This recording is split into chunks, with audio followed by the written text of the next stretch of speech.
This could be the real deal, boys. Let's do it.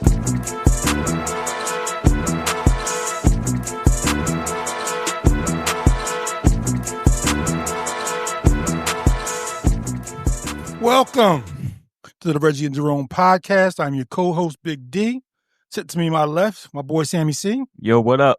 Sit to my right, my man, J.A. What it do, baby? We are back after the bye, talking about what went on during the bye and looking forward to the second half of the season. First up, the Green Bay Packers. But first, we got to start like we always do. Boys, it's been a minute. Let's take our shots. As always, Go Birds. Go Birds. So we talked about during the bye week that it was a big week for the Birds because it was a trade deadline. We didn't know if they would be active. We had an inkling of a thought that they would be because that's just kind of how the GM is. And they were very active. We're going to break down, before we get into all the other shit, we're going to break down what happened during the bye, a.k.a. trade deadline. Sammy, take it away.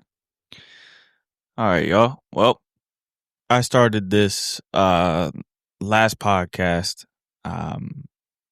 It was the breaking news of Michael Carter and a 2027 seventh-round pick for John Mechie and a 2027 sixth-round pick. So we added another corner from the Jets, gave up John Mechie and a sixth-round pick for 2027. Then we had two other trades that came our way that just caught me completely off guard. The one I was hoping for, which was the edge rusher, which we'll get to that. But the first one is Jaire Alexander and a 2027 seventh round for a 2026 sixth round pick. Boy from the University of Louisville, man. I kind of like that trade. It's I don't know, low risk, high reward, maybe. Okay. That's how I'd put it. Coming off of a knee surgery. Mm-hmm. What else? He barely played for the Ravens this year. I think he played 3 games, maybe 2 games. I'll be quite honest with you. When they announced the trade, I didn't even know he was on the Ravens. Yeah. That's how big of an impact he had on the Ravens. Yeah, I didn't think first of all, I didn't even think he was going to play this year. Well, at least the second half, I thought he was going to play. I didn't think he was going to play the first half because of his knee injury that he suffered last year. Right. But we'll see. We'll see. So we traded for 2 corners, Michael Carter and Jaire Alexander. So we'll see how that goes for us. But the big one that I like, we got Jalen Phillips for a 2026 third-round pick from the Miami Dolphins. Now, we've all been calling for the rating of the Dolphins for the past few weeks, and this is pretty much what we expected. Even if it wasn't from the Birds, we expected them to be sellers at the deadline, and price was decently high. We'll get into that, but what do you think about Mr. Jalen Phillips? I think he's very excited. That's for damn sure. That's all I see over social media. Yeah, he does seem excited. I mean, shit, John Clark got him right as soon as he landed in Philly. I think it was that same night or then the next day he landed. I think it was the same night, which was very surprising to me. Yeah. Like, you don't usually come that quick, boss. You don't usually come.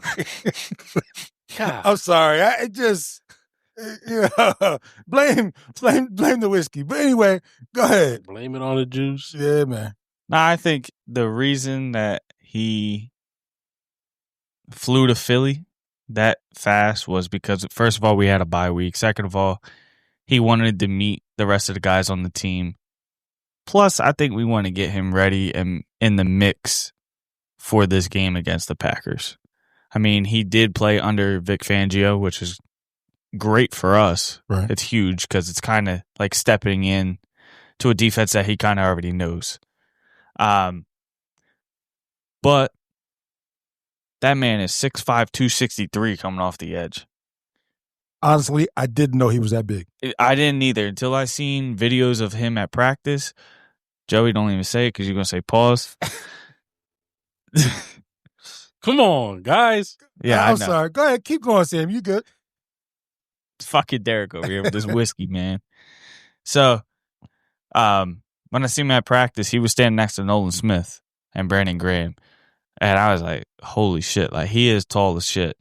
I can't imagine a 6'5" edge rusher coming at you.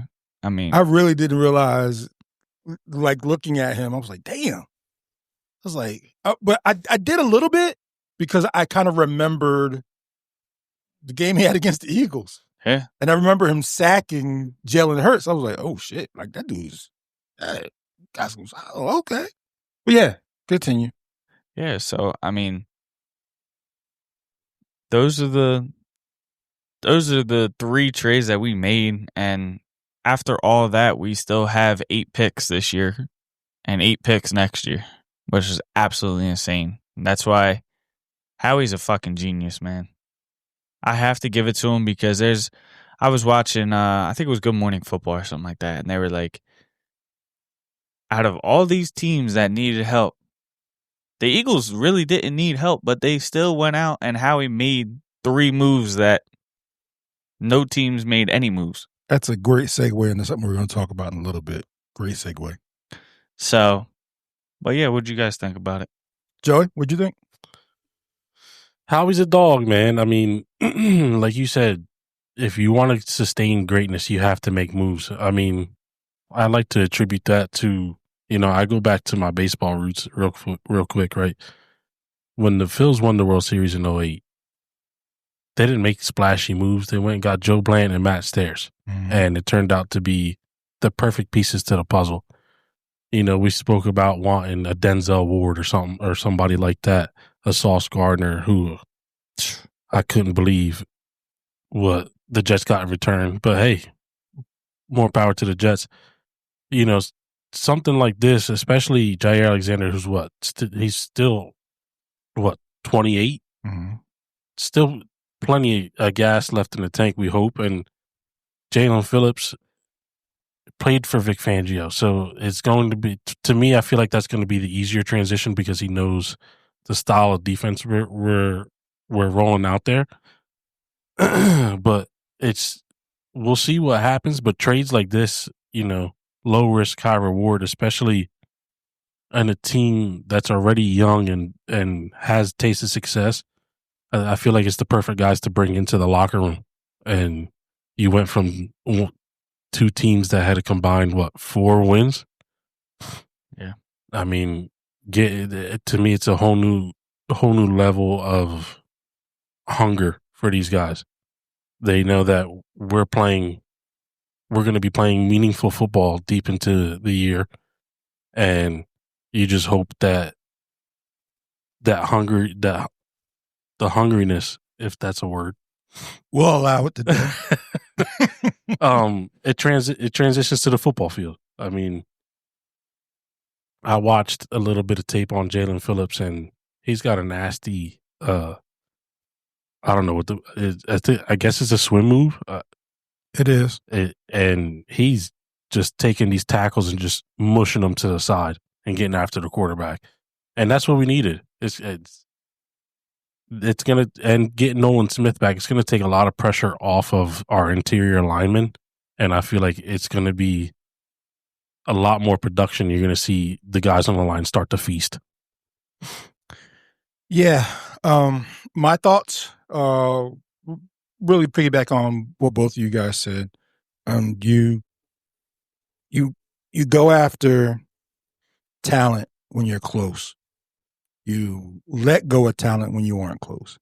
And clearly, they're the defending Super Bowl champions, so they feel they're close. And that is part of why you see now, nobody likes losing. But you see the excitement on these guys' faces because around the league, these guys talk. Players talk to each other all the time. And I've seen the Eagles trade for other players from situations that were poor. I honestly can't remember a time when I saw guys that were this excited to come to a new team. You usually have like 48 hours. Yeah. Jalen Phillips was here. He must have got the call that morning, and his bags was packed by 12. He took a page out of Frank Johnson's book, so I'm getting up there ASAP. Well, it was definitely in the morning because I think the trade went through at 6:30 in the morning. Yeah, and he was here by 6 at night. Yeah. Yep. So that's commitment. He was like, yeah, I'm packing my shit. I'm out. Yeah, this man got a baby on the way. He left a pregnant woman, his wife. He left her at home and was like, yeah, we're going to handle that, but I'm about to get up here and see what I can do with these boys. That's a ball player. That's a ball player, but that's also the organization. There's something to be said for this organization. Yeah, I mean, you say he's got a baby on the way, and he's out there in press conference talking about this is the best thing that's happened to me in my life. I said the same thing. I was like, oh, okay. Bro, you might want to watch what you say, bro. It was excitement, though. Yeah. That's all that is. That was his excitement. A change of scenery, and you're coming to an atmosphere of winning. But and to add off of that, not only winning, but staying young. He's 26 years old. He fits right in there with Nolan Smith, Jalix Hunt. I mean, come on now. Oh, yeah. You add him, Michael Carter. We brought him. I mean, low risk, high reward, just like Jair Alexander. I can't say anything about him until I really see them play. Yeah. But Michael Carter being 26, Jair Alexander 28, we didn't bring Darius Slay over till he was 29 years old from Detroit. So especially with Carter, like now that we made that move for Jair Alexander, you're not in a rush to get him on the field. Facts. You got Cooper DeJean, who we know is locked down. That's a great person to learn from. I know he's been in the league longer than Cooper DeJean, but iron sharpens iron. I mean, and when you can bring guys into an atmosphere, who it could be the slightest detail that can change everything that they do on the football field. Yeah, I mean, you have to look at it from the Birds' point of view. That, and this is why I wanted to talk about the Howie Roseman thing. As far as I'm not completely sure. I'm a little confused. / is he a mad genius with this? Like, I want to say no, but it wouldn't put up upon the realm of possibility that this kind of might have been the plan all along. We talked earlier about not being able to pay everybody because you can't pay everybody. So maybe this was what his plan was all along. Like, if anybody should get the benefit of the doubt, it's him. And you know what? I wanna before we continue on that road, I have a clip from Joe Banner. And I'm going to play the clip, and then I want to get your thoughts on what former Eagles GM Joe Banner says about what the Eagles did. Why do you think the Eagles did what they did and other teams didn't? I don't understand why there was no competing team that wouldn't offer the same third-round pick. The Eagles' philosophy for a long time is they already had accumulated an extra third-round pick in case they needed the flexibility. And if they didn't have one, I'm going to tell you, they would have just taken their first-round pick, traded back 4 spots. They know the math. Let's say you have the 20th pick or the 24th pick. Mm-hmm. The percentage of times you'll hit on the picks is exactly the same. So he could take, and just making up a number, obviously the 20th pick, trade up for the 24th pick, he's replaced the 3rd-round pick. So he got the player for nothing because the odds of the hitting on the same pick in the first round at 20 or 24 or 26 and 30 is the same. I don't know why every team in the league doesn't know that and manage their team as if that's just a fact. The Eagles have 6 good defensive linemen. They're used to having 8 or 9. So they're putting a defensive pass rusher as a need when nobody else in the league would look at their roster and think it's a need. So that's where it starts. They have a team building philosophy that they're committed to. The 2 corners they got is another example of what they historically done. Our philosophy was, if we get a clear-cut solution to a problem on something that's important, let's go get it. If we don't, and we literally used to use this phrase, let's throw a whole bunch of darts at it that at least one has a chance to come through. So he acquires 2 corners that aren't even really playing much, for two teams that have won 3 games or less so far this season. But there is reason I think maybe just one of them will at least come through for just, 8, 10, 12 games, depending on how long they play in the postseason. The Eagles are just consistently smart. For the first 8 years, Howie was the general manager. He made a lot of moves, some very good, some not so good. But no matter what he did, he was criticized for it. He was just totally demonized, especially in the Philadelphia market. Now he's kind of flipped the script, which I can't think of anybody else who's ever done that, to where he gets the benefit of the doubt on every move, he makes. And he's earned that. He's got the guts. He's got the fearlessness. He has the ability to evaluate. He's got a strong team building philosophy. So I have no answer to why the rest of the league seems to be sleeping on some things. Wow. Right? Well, yeah, I watched that clip a little bit earlier today. Absolutely smart, even though I will never forgive that man for letting Brian Dawkins go. But why you hold on to old shit, Joe? Come on, man. Come on, man. Everybody in the world knew he shouldn't have left the Eagles. Yeah, everybody was there. But that, smart. I mean, that's how you stay a winner. Yeah, it's the throwing the darts at the dartboard thing. And we've been on here, and I don't know why I didn't think about this before. We've been on here talking about him going out and getting these guys, these corners. He just keeps going to go get them, because clearly there's a need, right? And clearly it wasn't working, but he keeps doing it and doing it. And it made me think about something a guy told me one time when I was in, I don't know where Noah was at. Oh, he was in Tennessee, right? It's the first year he went to the Appalachian League, right? So there used to be 30 rounds in the MLB and draft, right? So all the guys that were in the Appalachian League and the MLB Draft League were guys that they thought were going to get drafted, but they cut the draft down to 20 rounds. So all these former, I think it was like single A or high A clubs that they had for these organizations, they turned them into these clubs that they would bring in all the college kids in, right?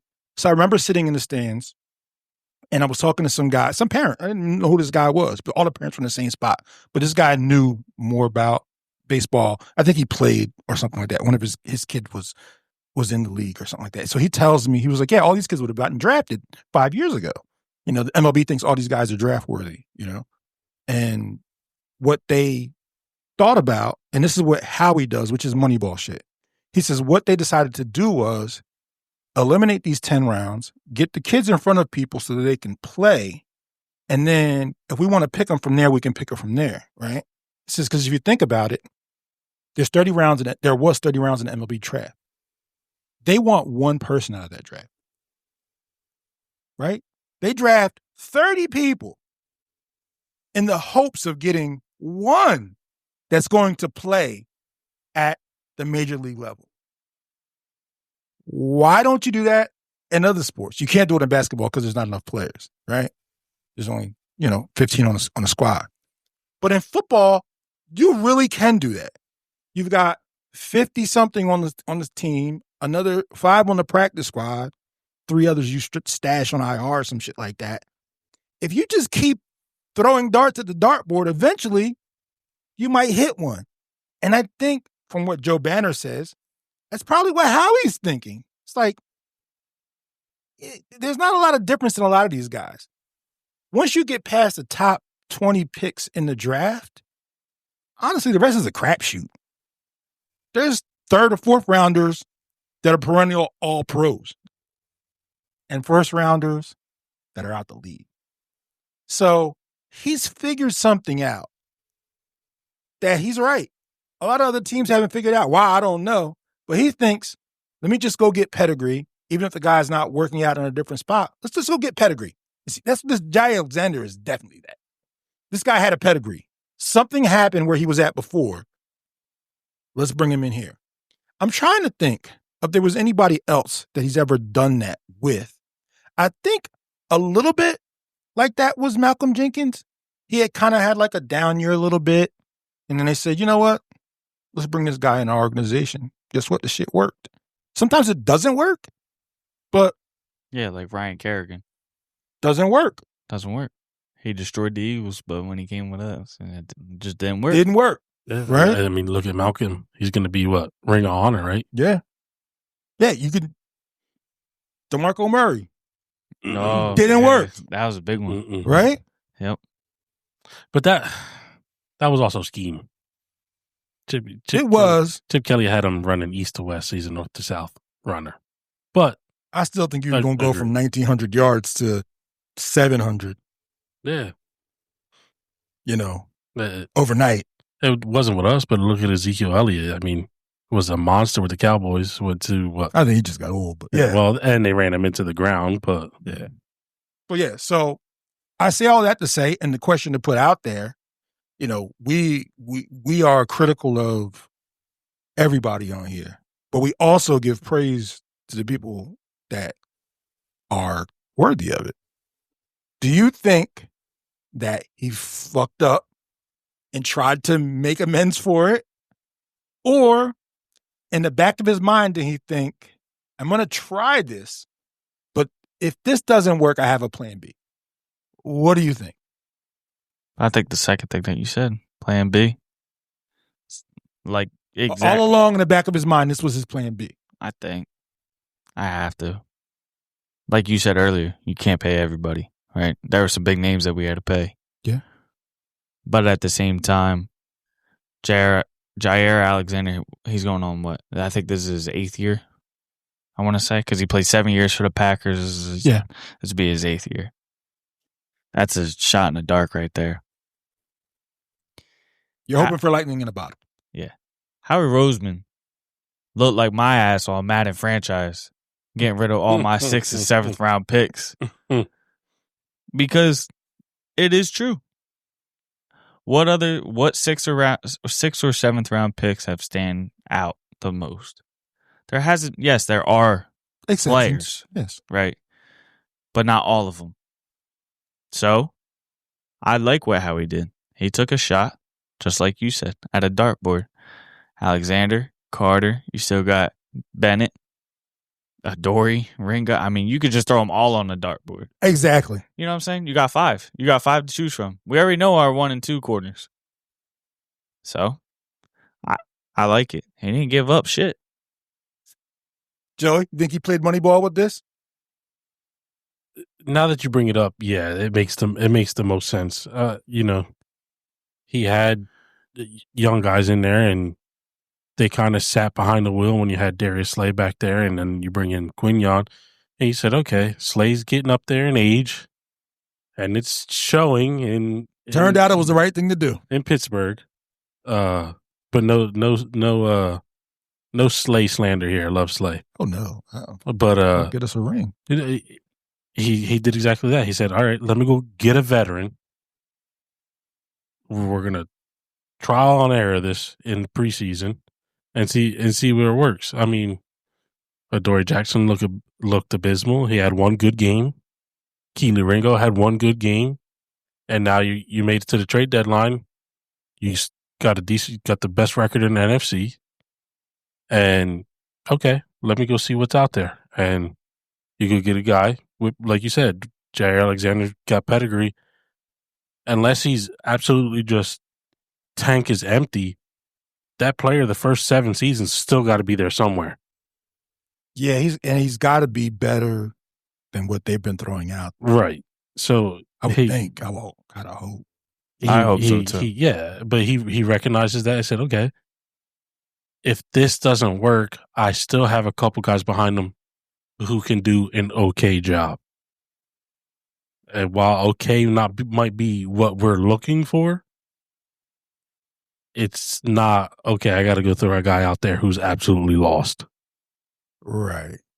So you take the chance, and if you have, I'm never a fan of rotational players, especially DBs, because it's such a hard position. But if you got to throw out 2-3 guys, when you look at how many DBs the Eagles have, if you got to, give these guys a break, you got fresh legs, and fresh legs is going to at least help you out a little bit. Yeah, I think that I think that like you said, it's got to be better than what they've been putting out there. I would think he's, because of the pedigree and because of the things that he's already shown in the league. Even if he's not the player that he once was, he can kind of mask some of the things that the other guys can't. Like sometimes Ringo just looks lost. I'll be honest with you. I don't know if it's a rep thing. I don't think if he just doesn't have enough reps at the position. I'm not really sure. He just does. And at this point, he's been in the system. He should know a little bit more than what he does. Yeah, but even so, like coming out of college, they said it was raw talent. It's got to be molded, and sometimes the mold just doesn't stick. Yeah, you said that right. So, but you also got to go out there and get Jair Alexander. You're not asking him to be your top cornerback. And I feel like that's huge. You have Quinyon, who's probably going to follow the number one receiver 75% of the time. Absolutely. It takes a lot of stress. You're like, okay, I got the second guy. If I'm Jair Alexander, I was like, I got this second guy. Yeah. And in his mind, he got the first guy. Yeah. And if you put the second. Well, yeah. After 7 years of it. Yeah. He got. So he was the top corner on the Packers. Yeah. If anything switches, he can be like, all right, yeah, I got it this rep. So that turns into mentality like, this guy ain't got nothing on me. And you hope it doesn't bite you in the ass. But to me, if I was that player and I'm like, oh, y'all giving me the second guy when I know I can cover the first, let's go eat. It's wraps. Absolutely.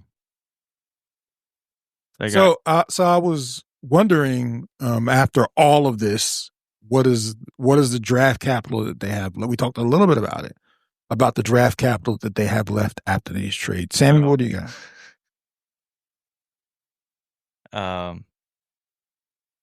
I looked up the wrong shit.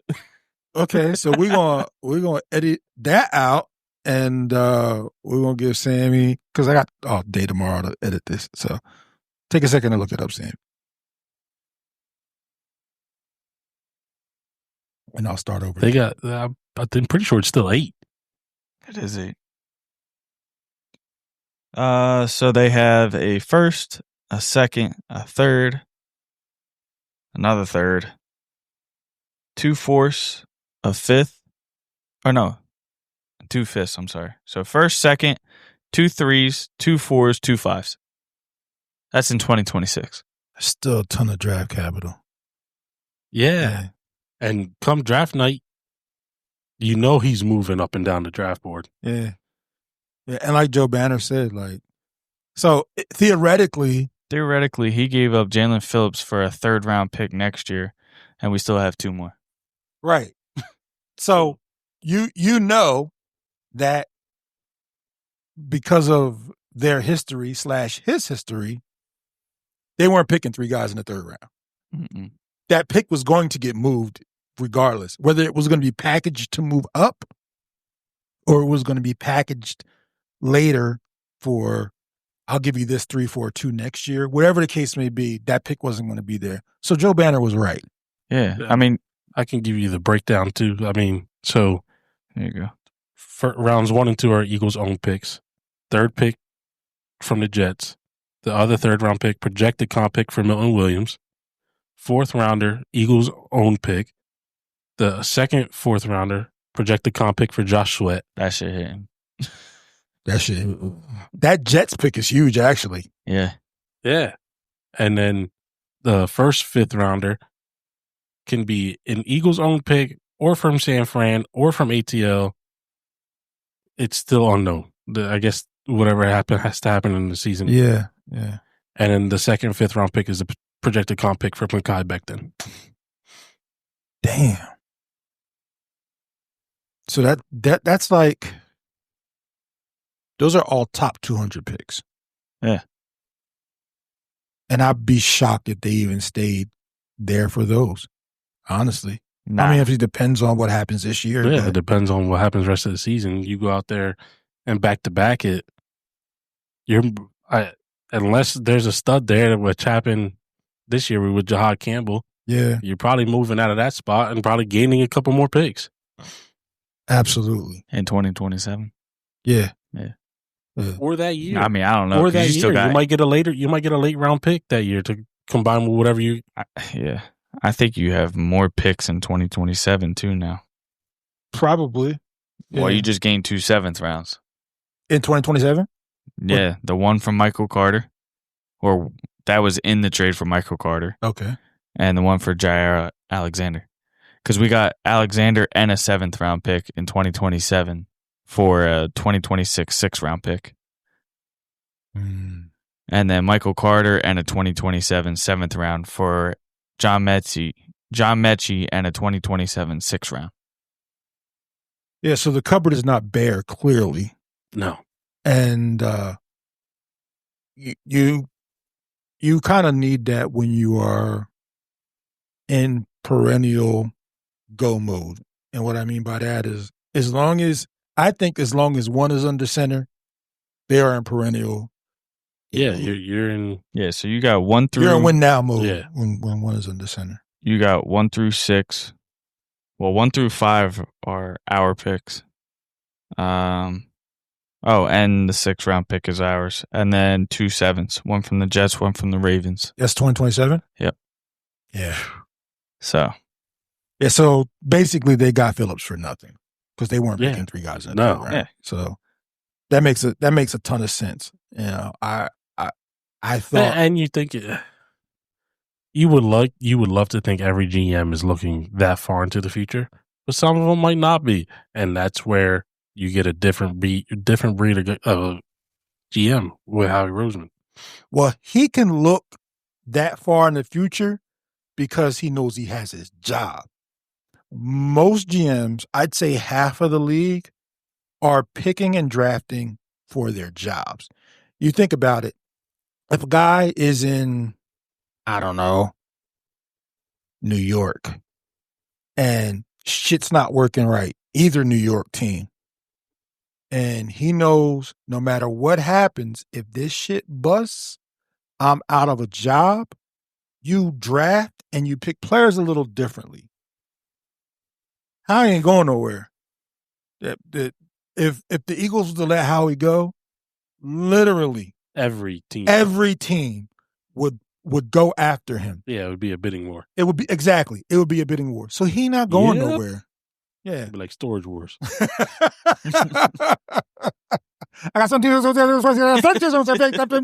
Yeah, but yeah, so he's not going anywhere. So he can play the long game where a lot of GMs, unless you own a team like Jerry Jones, a lot of GMs. Can we talk about that real quick? Oh, we can talk about that. Cowboys thought Jerry Jones thought he made some moves.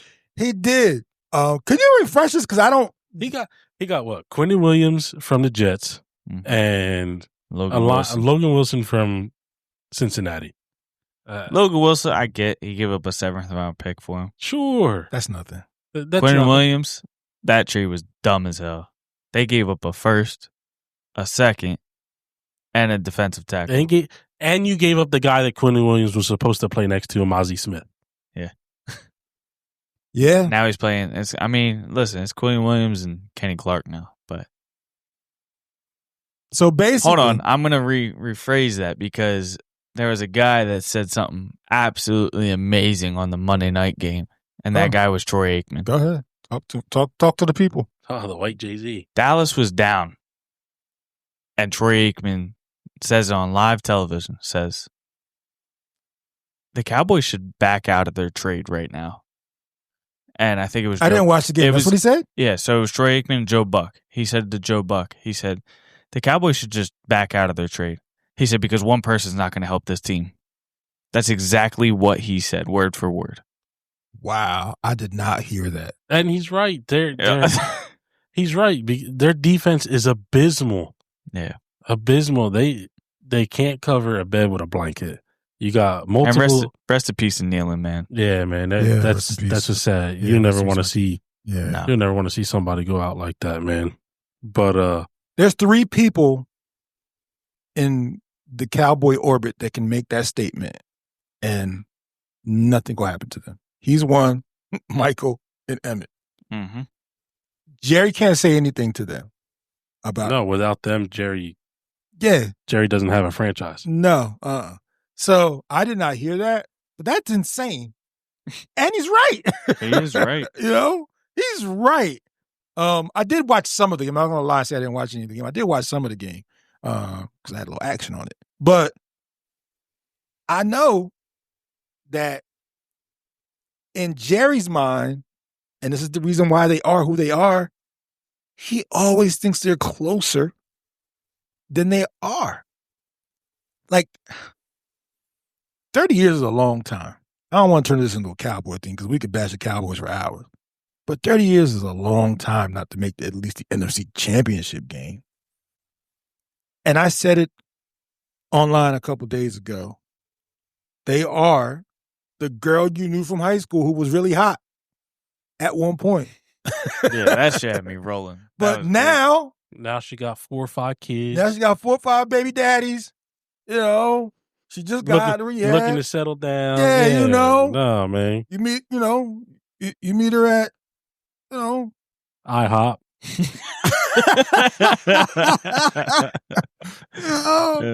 Meet her at the local pub, sidelines, east. You know what I mean? Sitting there, she got her Skechers on. She still look kind of good. A lot of tread on them tires, and you ain't what you used to be. So that's the Cowboys in a nutshell. But the Eagles had a great week, all in all. Yeah, I don't ever remember a bye week like this. Nah. You didn't play football, you got healthier, and you jumped to the top seed in the NFC. What more can you ask for? And you added some pieces. Everybody lost in the NFC East. Yeah. Not the NFC. Well, NFC, yeah. Yeah. Because Detroit lost. Detroit lost and to the Packers Minnesota. lost. Yeah. The only team to the Panthers. The only team that kind of like stamped themselves a little bit was the Seahawks. We Yeah. got to keep it real. Oh, yeah. They stamped themselves a little bit and said, hey, guys, we're here. You know what I mean? We're up in the north. We're just chilling, but They did, but I said this in the beginning of the year. The Commanders were taking a step back. And boy, have they taken a step back. Yeah, they really. Yeah, Brian must puke that next morning. That's the first video I seen, bro. Of Jaden Daniels dislocating his arm. You know my rule. I ain't watch it. But I heard about it. And for all accounts, didn't look great. No. You didn't see it? I didn't look at it. We'll get your ass. Don't worry about it. But nah, man. I mean, blocks. Yeah, the Seattle's offense looks really good. Their defense looks pretty decent. Pretty decent, yeah. But let's see if they can sustain that. I know they got some tougher opponents coming up. I know they got to battle the Rams. Their division's pretty tough this year. It's gonna be a dogfight in their division. So yeah. We'll see. I mean, they won 9 or 10 games last year and didn't make the playoffs. So the division's who knows what happens? Yeah, especially if you throw in, I don't know if it was the Cowboys. I don't know if it was them. But when I looked at the Cardinals, I was like, y'all look a lot different without old boy back there running around, making like a little third grader. Y'all look a lot different. If I was the Cardinals, Jacoby Brissett won the starting job for the rest of the year. I mean, he pretty much did now. I would think. Kyler's on IR for 4 weeks. Yeah, I think you can't bring him back at this point. But yeah, that was good. That's good. So that was our week, our bye week in a nutshell, so to speak. And we'll see what happens moving forward. We did a lot of good things, but only time will tell how these guys will pan out. One thing is for sure, they most certainly, and I mean the front office, won't stop trying to add talent and make this team better, no matter what it is. So for us as fans and as us as podcasters, it's kind of all you can hope for. Your team to be aggressive, smart, aggressive. Let me caveat that. You don't want to be giving away first round picks for a guy that may or may not help your team. Or at the end of the day, if we got to bring it back to the Cowboys, they basically got a third round pick in him for Michael Parsons. That's basically what it turns out to be. Yeah. You know? So you told me you're going to get that for Michael Parsons, and you'd be like, I'm not taking that trade. But that's why they're the Cowboys, and that's why Jera still Jera until further notice. Last segment we're going to talk about is, at least in the first half of the pod, is our listener emails. My favorite part. Now, I had, and I told you guys earlier, like there was so many that I could pick from, but I picked a few. You guys kind of know which ones we'll read. I'm going to start with the first one. Sammy, you got the second one. Joey got the third one, and I guess I'll read the last one. The first one was from Dirty Bird Delco 187. I assume you're from Delco, and I don't know if guys know what 187 means, but that means murder. So I hope you're okay out there, Dirty Bird Delco 187.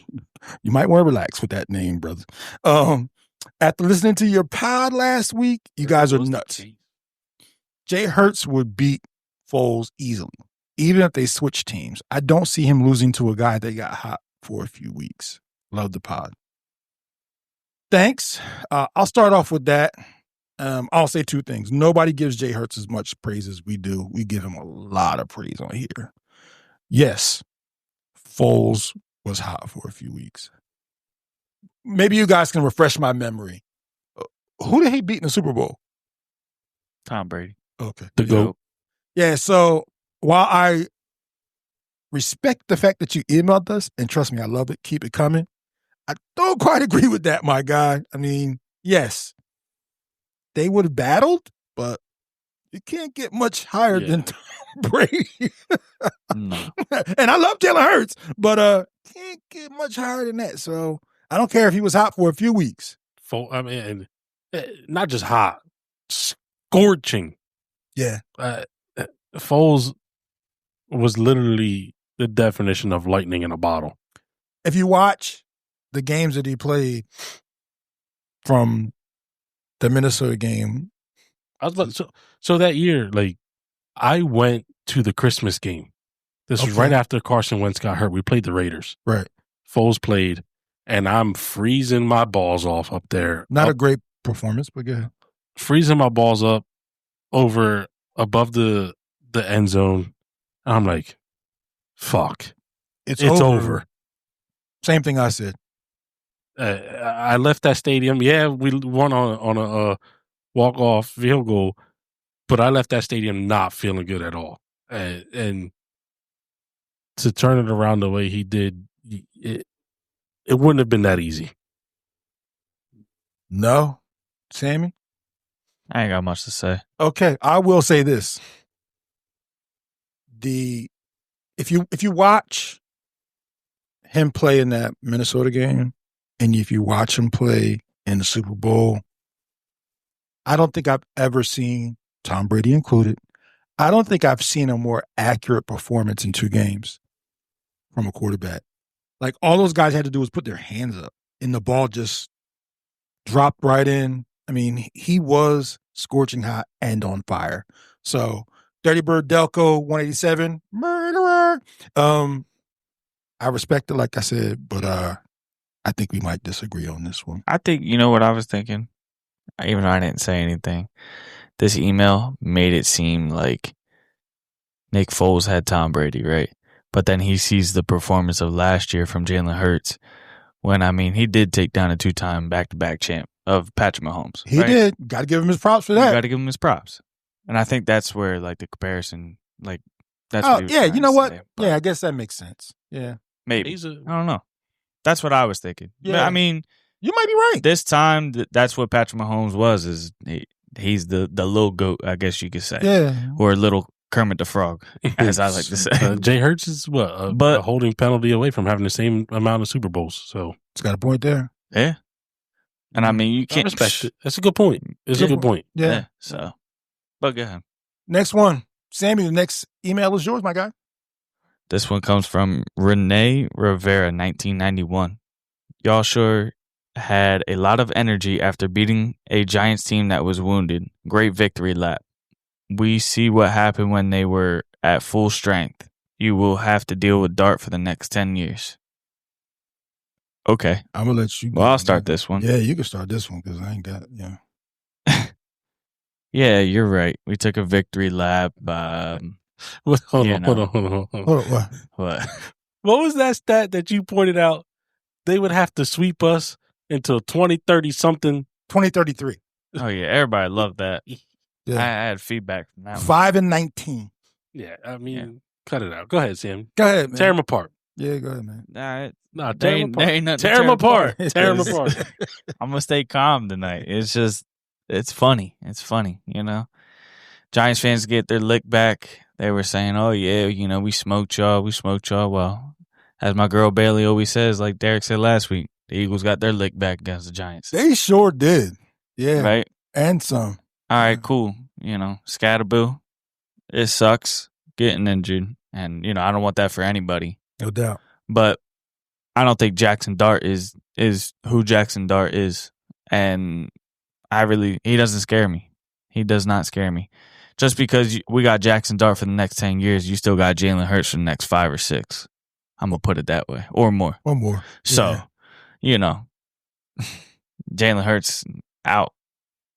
It's just outstanding compared to Jackson Dart. You can't talk about a rookie coming in and you can't wait to see Jackson Dart for the next 10 years. Stop. And we said what we said the previous week. Like, yo, they beat us. Yeah. You know, we didn't Listen, sugarcoat it. We didn't. Yeah, we don't sugarcoat on this. If your team beats us, Yeah. we tell you how it is. Yeah. They beat And us. you beat us the first game. But you ain't beat us the second game. No, we sure didn't. Yeah. We put the same amount of points that y'all had against us back on you. So, Absolutely. I mean, I guess thanks for the email. But Damn, Sammy. Nah, a Giants fan. Thanks Thanks for listening, I guess. Yeah. Nah. But it's no disrespect. Thank you. But hey, No, fuck that. I want all the smoke. we'll see. We'll see what the next 10 years bring. Yeah. See you in 2033. Whole lot of dubs for the Eagles. Joe, next email's all you, my guy. This one comes from Salvi Scafidi. Oh, that's Sammy peoples. Love the pod, fellas. I wanted to ask you about Dallas Goedert having a strange season. He's second in the league in receiving touchdowns, but only has 300 yards receiving. What would he need to do? What would he needed to do to become the best Eagles TD in Super Bowl era? In the Super Bowl era, his numbers aren't that far off from Zach Ertz as an Eagle. Listen, 88. I love Dallas Goedert. This is exactly what I imagine Dallas Goedert could be. Right, the middle of the field is always open, and Dallas Goedert lives in the middle of the field. We just have to get him the ball more. I can't count on fingers and toes how many times the middle of the field is open with him standing there. But it's tough when you have the weapons that you have: AJ Brown, Devontae Smith, Saquon Barkley, et cetera, et cetera. It's hard to share the wealth, and you have to share the wealth, and it is a strange case. I mean, you know, knock on wood, Dallas Goedert, you know, in the past dealt with an injury bug. Mm-hmm. So we weren't seeing the production that we're seeing this year. It is kind of strange. I mean, what do you have, like 4 or 5 touchdowns over the last 3 weeks? But I said, not to cut you off, but when I first read that and I said, damn, he don't even have 300 yards. It's kind of weird. But then I looked at touchdowns. It was like Devontae Adams, him. Yeah, a lot of short yardage. A lot of short yardage shit, yeah. What, in the last, the Giants game. Tight end. Oh, yeah. The Giants game, he had, 2 touchdowns within the 5-yard line? Yeah. Buccaneers, he had 2 touchdowns. It's, it's finding the open man when it's beneficial to scoring a touchdown. I definitely think there's plenty of opportunity for him to have more yards, and we hope to see it. But let's answer the question though: can he do it? Can he eclipse Zach Ertz? I have opinions, but I'm going to ask. I love because those are my boys. Those are my boys, and everybody knows it. So before you answer, I'll read you one thing. Hold on. I saw it earlier. So Zach has 6,267 yards and 38 touchdowns as an Eagle. Dallas Goedert has 4,374 yards and 31 touchdowns as an Eagle. Touchdowns, he's right there. I'm recognizing our man's typo here. He meant TE instead of TD. But what were one more time those numbers? We didn't say our listeners all had grammar. 6,000 to 4,000, 36 touchdowns to 31. 38 38. touchdowns to 31 touchdowns for Dallas. Man, he's closer than I thought. That's a great email. That is a great email. You guys, man, our Birds fans are fucking smart. That just shows how compassionate our fans are. Because I knew none of this. I looked this up this morning. I'm like, looking at it, I'm like, that's not a stat. Oh, shit. This is closer than I thought. And so the question lingers, like, can he do it? One Super Bowl? He can. I believe he can. It's going to be whether or not he's going to get the opportunity to. Here. Yes. I don't think he can catch them overall, whether he goes someplace else or not. That I don't know. But as far as Eagles, I mean, it's yardage and touchdowns, he would have to play another 2 years. He could do it. We know how he has this thing about tight ends. Once 30's knocking on the door, he's looking elsewhere. And he's in the final year of his contract. And again, we have a lot of people to pay. We'll see if he's one of them. But if he's an Eagles lifer and plays another 5 years, and to me, that's being generous. That is being generous. You're waffling on the question right now. Like No, but answer it, by the way. Well, the question is if he can outplay Zach Ertz, right? Well, you got to think about it. If he's going to be here, it's not like he's under contract for the next 5 years, right? Where I can analyze what his stats are going to be. But that's not the question, Joey. The question is, can he? That's what I'm trying to. Do you think he's going to? That's the question. No. Okay. No. All right. That's what I wanted to know. That's where I was getting. Sammy? No. Yeah. I don't think he's it. No, I see him going after this year. So you don't think he's going to get neither one of you think he's going to get the opportunity to do it. Right. Right. Touchdowns? What we got? 8 games left? No, 9 games. 9? Yeah. There's a possibility. He can get touchdowns. He won't get the receiving yards, though. Oh, hell no, he won't get the receiving yards. Not the receiving yards. Yeah. I mean, look at Zach Ertz. To get those touchdowns with those receiving yards, it's going to be hard. It's nuts. You would have told me he got 7 touchdowns this year, I would have said it would have been difficult. He's got 7 already. Yeah, but that's because they got fucking plays drawn up for him. To take the eyes off of AJ Brown, Devontae Smith. That's when that's a whole nother thing that we could get into because they probably should have been done that a long time ago. But obviously it's working. It's working. It's a great question. All right, listen, Salvi, great question. Great question. Great question. Yeah. I will say this. I don't think he will either. But even if he gets close, I don't think. Even if he eclipses them touchdowns and eclipses them in yardage, I still don't think he eclipses Zach Ertz all time. If all the numbers are even, I still don't think so. And the reason why I don't think so is twofold. Dallas is a way better blocker than Zach Ertz ever was. So I don't want to take that from him. Was he better than Brett Selleck? No. That was my next question. Brett Selleck was a tackle that just so happened to play tight end. Yeah. I miss Brett Selleck, boy. But anyway, yeah. So that's one. I give Dallas that. But the other reason is 2018. 2018, no one has ever done in 2018 what Zach Ertz did. 116 catches and 1,100 yards. Yeah. As a tight end. As a tight end. No one has ever done that. If you look at the top receiving career years for any wide receiver, do you look at the top 50? Zach Ertz is in there. He's in the top 30. Damn. That's crazy. There's only 3 tight ends in it. One you're not going to guess. The other one I wonder if you're going to guess.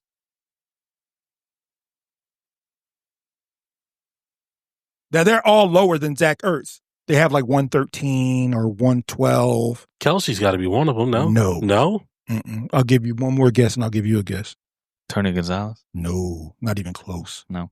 Zach Ertz is so far ahead of those guys when it comes to career years. Like, what team do you play for? Jacksonville Jaguars. He's the second.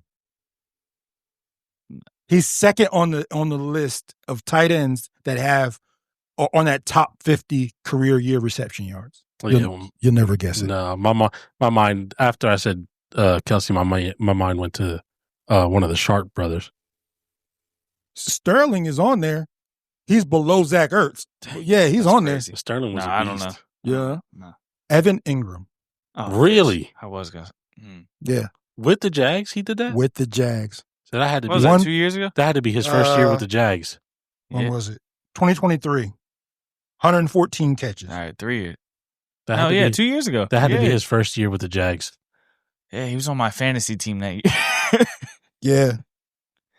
Yeah, because he left what? He had left Giants. The Giants. The Giants, yeah. And had a career. Yeah. You're right. I wouldn't have thought about that. The third guy that is on this list in the top 50, who's below Evan Ingram and clearly below Zach Ertz, I would have never guessed. And he did this shit his rookie year. This is you gotta give me a team. Is this recent? Absolutely recently. Kyle Pitts. No. Damn. That motherfucker ain't got 116 catches in his career. I can't remember his. Everybody was. He had a lot of talent. About him in his rookie year. Yeah. So this was recent. Okay. Oh, yeah, it's very recent. Brock Bowers. He's the best tight end in the league. 112 catches his rookie year. Duh. Yeah, duh. And watch out, because there's another tight end coming right up behind him. Pause.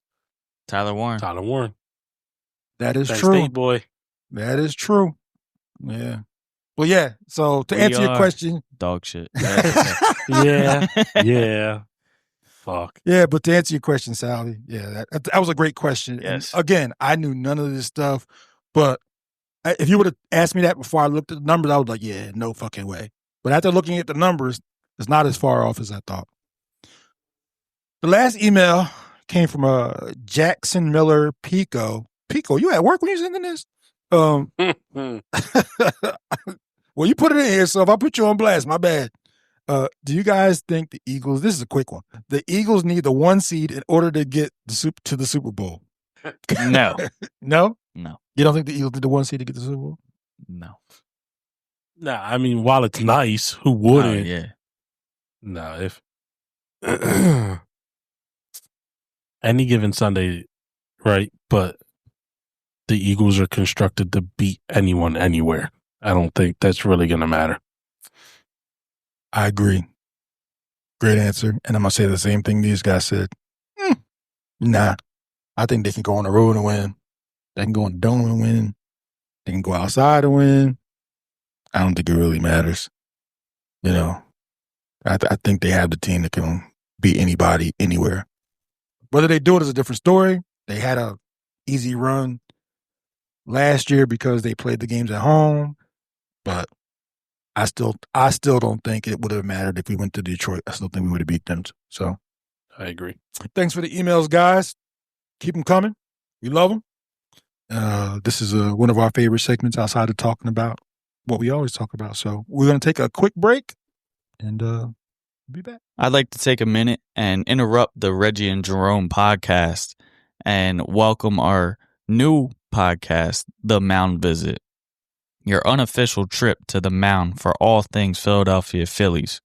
We're stepping off the rubber, kicking some dirt, and breaking down everything from Broad Street bombs to Citizens Bank drama.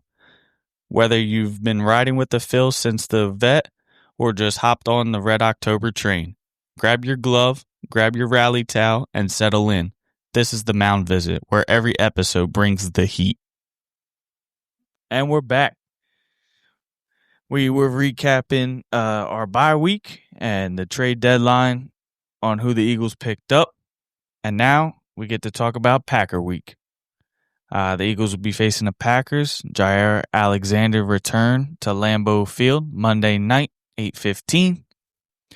So, who are the Packers? It's a great question. Who are the Packers? I was told there'd be no questions. Who are the Packers? After last week, I don't think we know, right? no, the jury is still out on the Packers.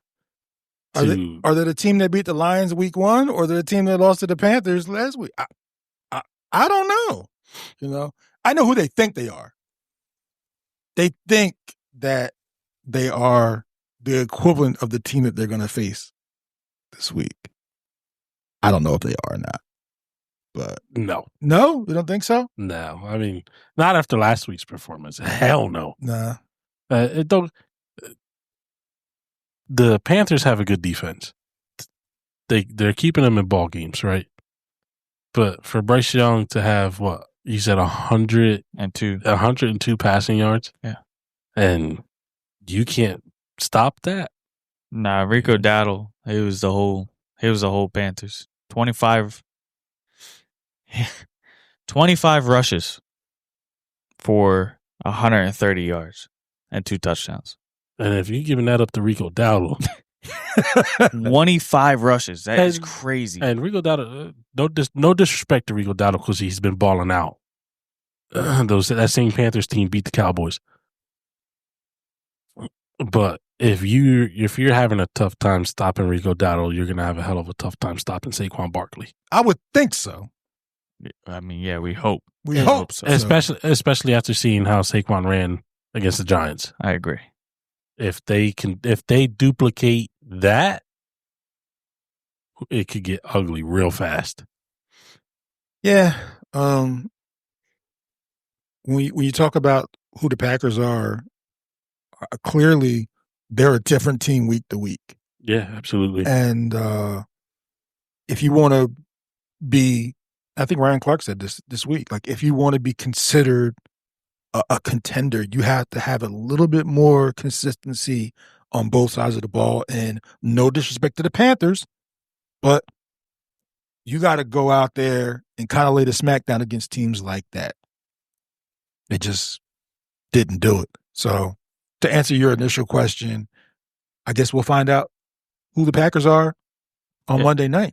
And to add off the question I asked, I mean, it does suck for the Packers because they just lost their, I would say, best receiver, but in a tight end for the rest of the year. So, Robert Kraft. No, not Robert Kraft. God, I hope he wasn't out there. Shit, that would have been bad. Tucker Kraft. Yeah, he's out for the rest of the year with a torn ACL. Now, give me a little refresher because I honestly, I watch a ton of football, don't watch a lot of Packers games. What you need your refresher on? Everyone has been saying how good this guy is. And I haven't really watched him. That's what I'm trying to say. Like, I haven't really watched him like that.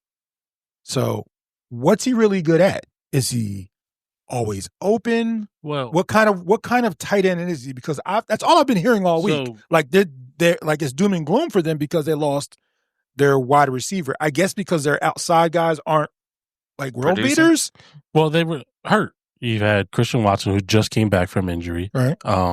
What's the other? Jaden Reed, I believe. He's still hurt. Is still hurt. So you got Romeo Dobbs and the rookie. Right. You were relying on the rookie, Romeo Dobbs, and your tight end, and middle of the field, open.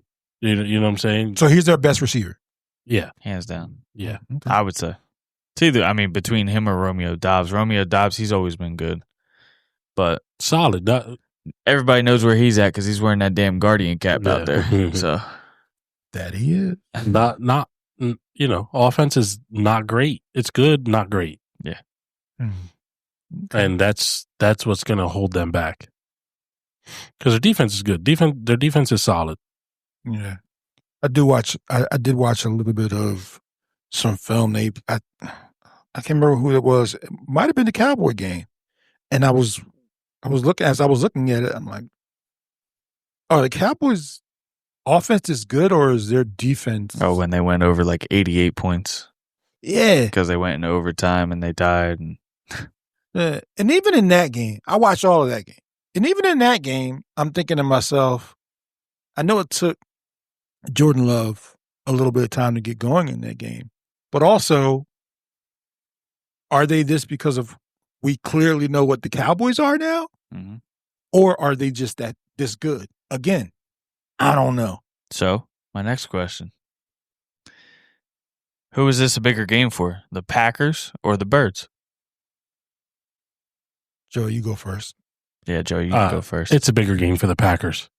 They feel like they have something to prove. We do not. We're going to go in there and play our brand of football.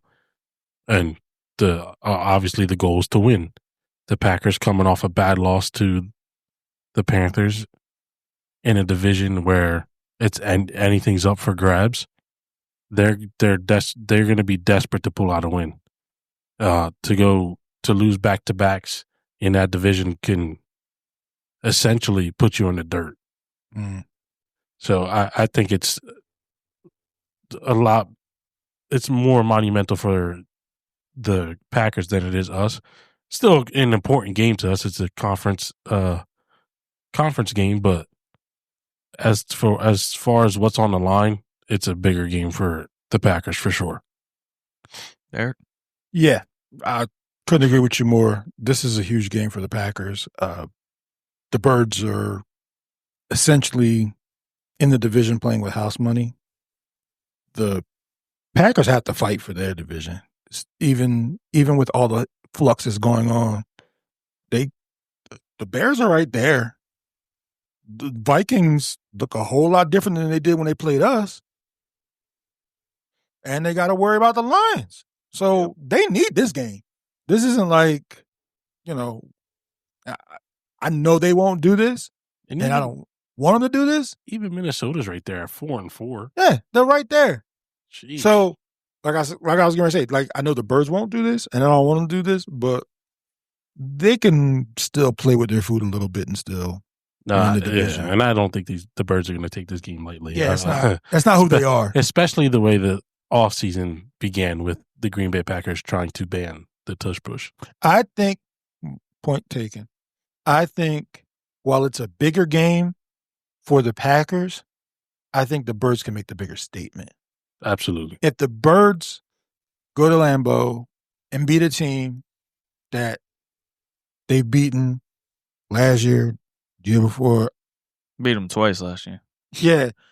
If they go out there and do that, it kind of sends the same message that it sends to the Rams.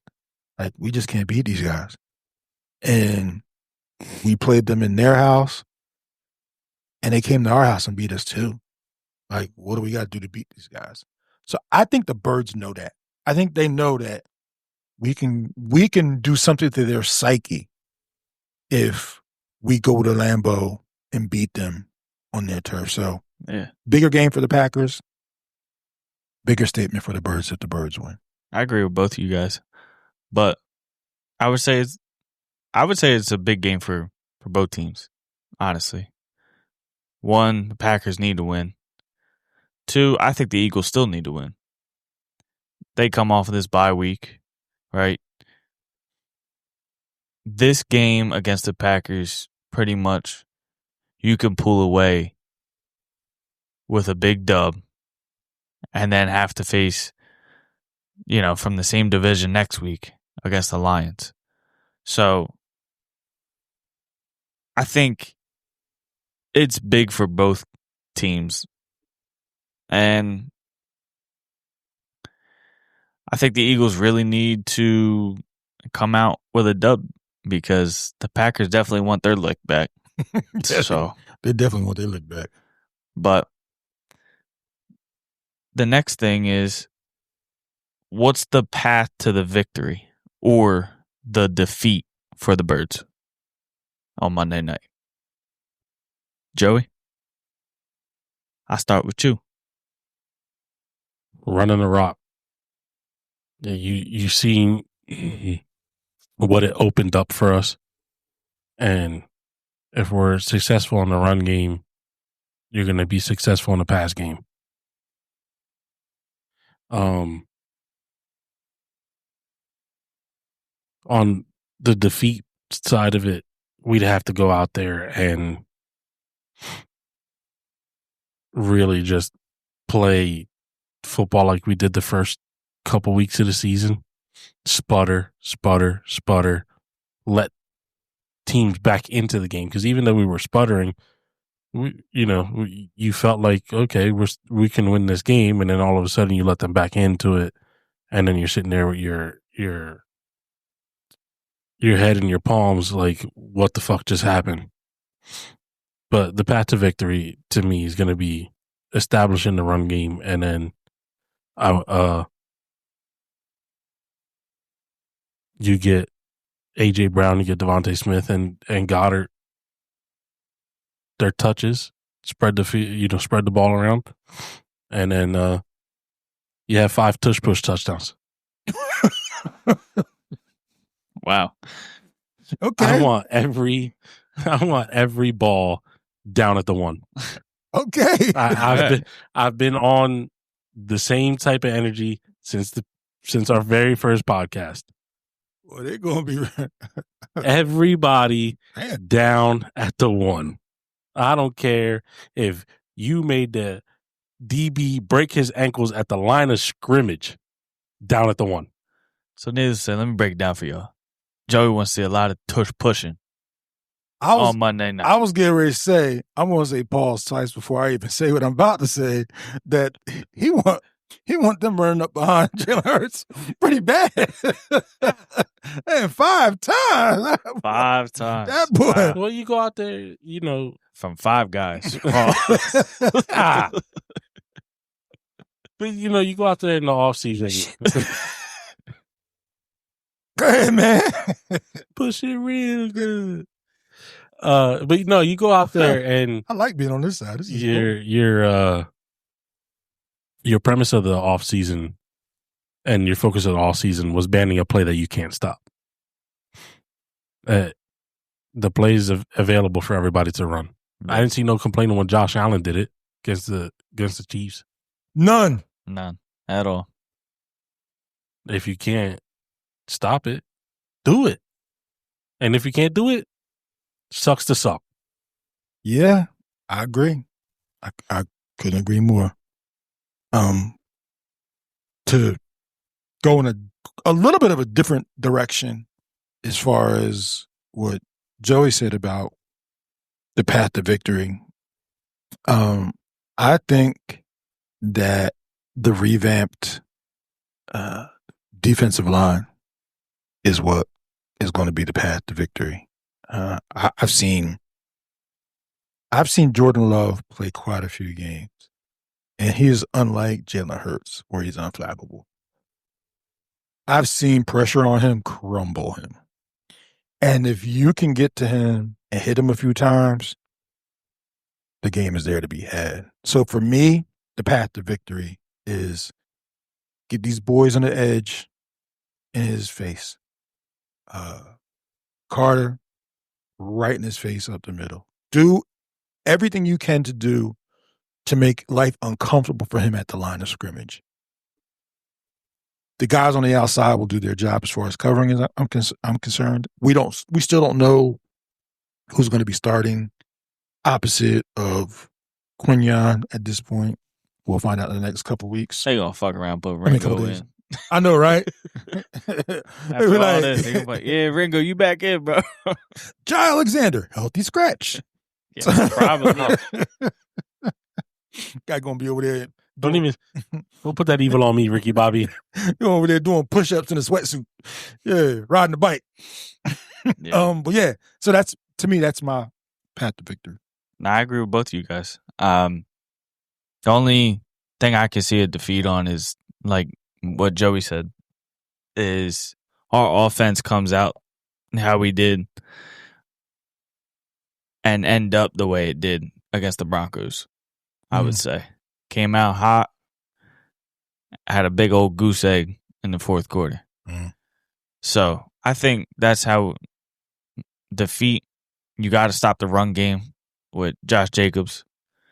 But everything else I think is covered, and just go out there and play like how we played against the Giants. That's all I want to see, because that Giants game showed me a little bit more of what I wanted to see from Kevin Patullo. Coming around on Kevin. Yeah, a little bit.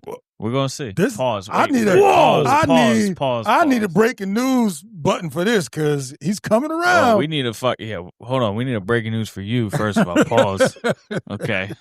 Second of all, we're gonna see. We're gonna see this week, next week. We'll see. Yeah, can the offense perform the way they did the past 2 weeks against Exactly better consistency, teams? right? Yeah, Well, we want to see that's it. consistency. I would love to buy in, but this next 2 weeks, we'll see. We shall see. All right, gentlemen. This is my favorite part. Well, second favorite part of the podcast. It's like we're betting a little bit. Okay. Who do we think the breakout players are going to be this week, and et cetera? Give me a stat line. I'll go. Go ahead, Joey. You can go. Jalen Hurts, breakout play. He gonna have 10 rushing yards and 5 touchdowns.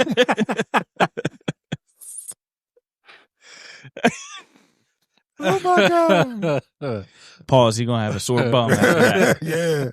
That boy back gonna be pushed. Yeah, I mean, I gotta stand on business with that one. It's gonna be Jay Hurts. Okay. So, but like, you want to give me a realistic stat line? Realistic stat line. I got you.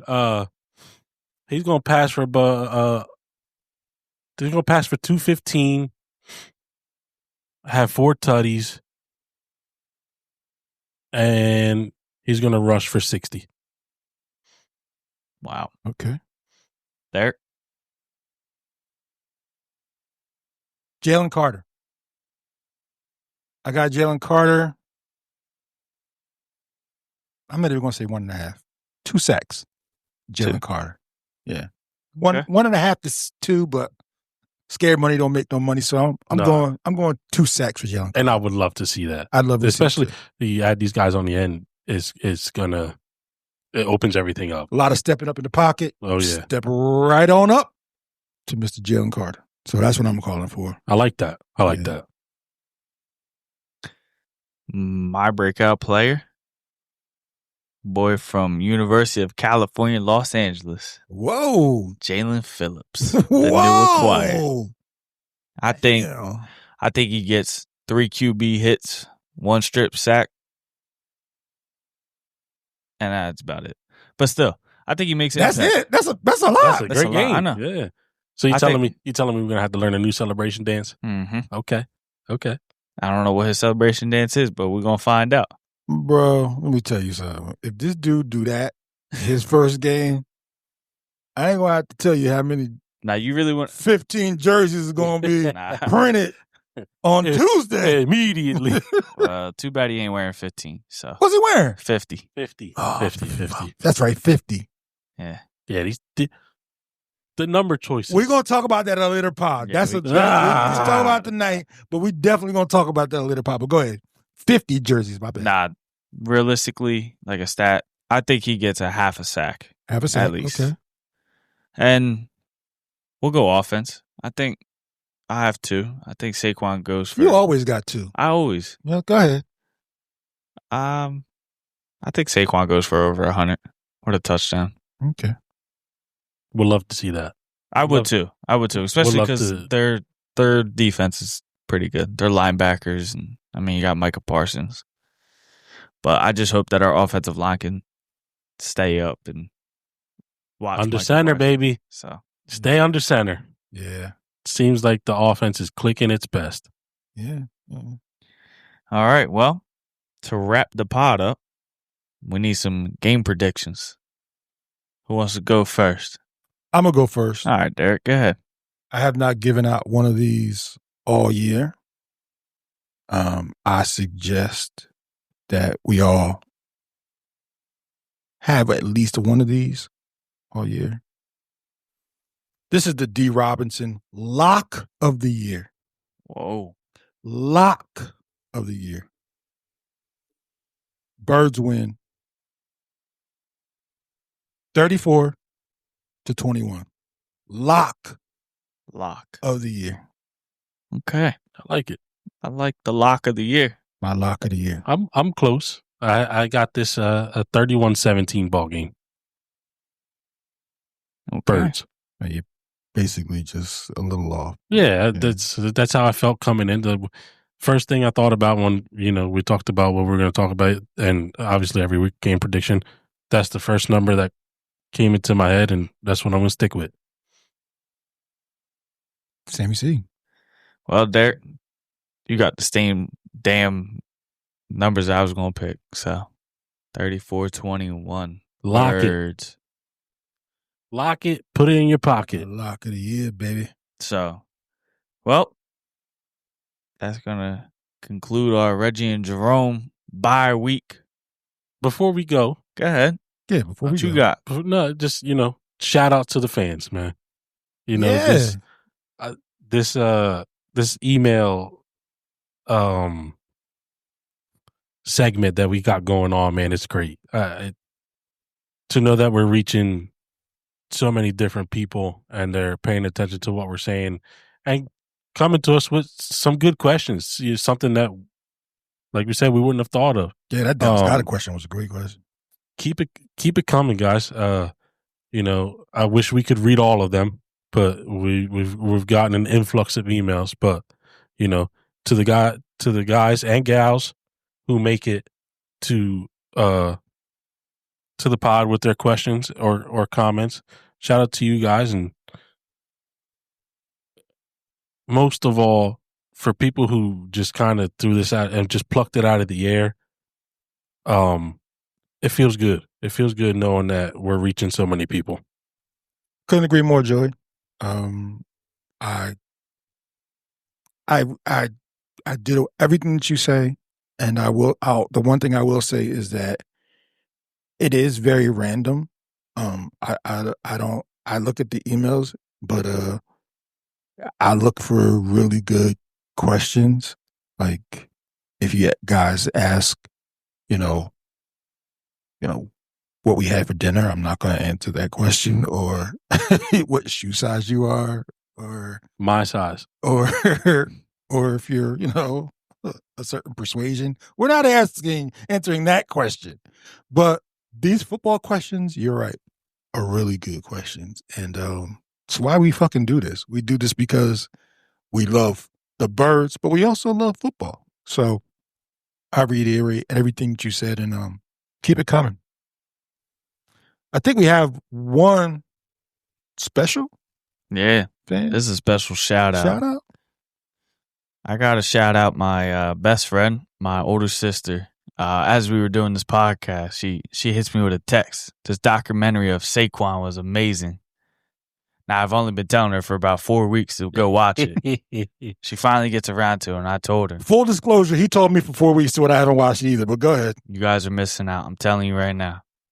I was so locked in. I think my mom was talking to me. There was people talking to me, and me and my dad are just sitting there locked in on the TV. It's that good. Just ignoring people. Yeah. It's that good. And all I got to say is thank you for the support to the Reggie and Jerome. She also hit me with, she's almost done listening to our last podcast that just came out last week. Every time it comes out, she's shouting us out on Facebook and whatever else. So I appreciate you, love you, thank you, and go Birds. But go Birds, baby. Thanks. Yeah. Thanks for the love, sis. Yeah. And thanks, Derek, for letting me run the second half of the pod. You ain't have much of a choice, Appreciate to you. be honest with you. Yeah, I know I didn't. But thank you to all the fans out there. We really appreciate it. Just like the guy said, I mean, the emails, they're awesome. And it's a cool segment that we can add into the podcast because when we first started, we didn't think we were going to be doing this. We didn't think we were going to be reaching this many people. And we got some special things coming you guys' way also soon. So, yeah, I mean, we're closing in on 30 pods, man. Dang, really? that's crazy.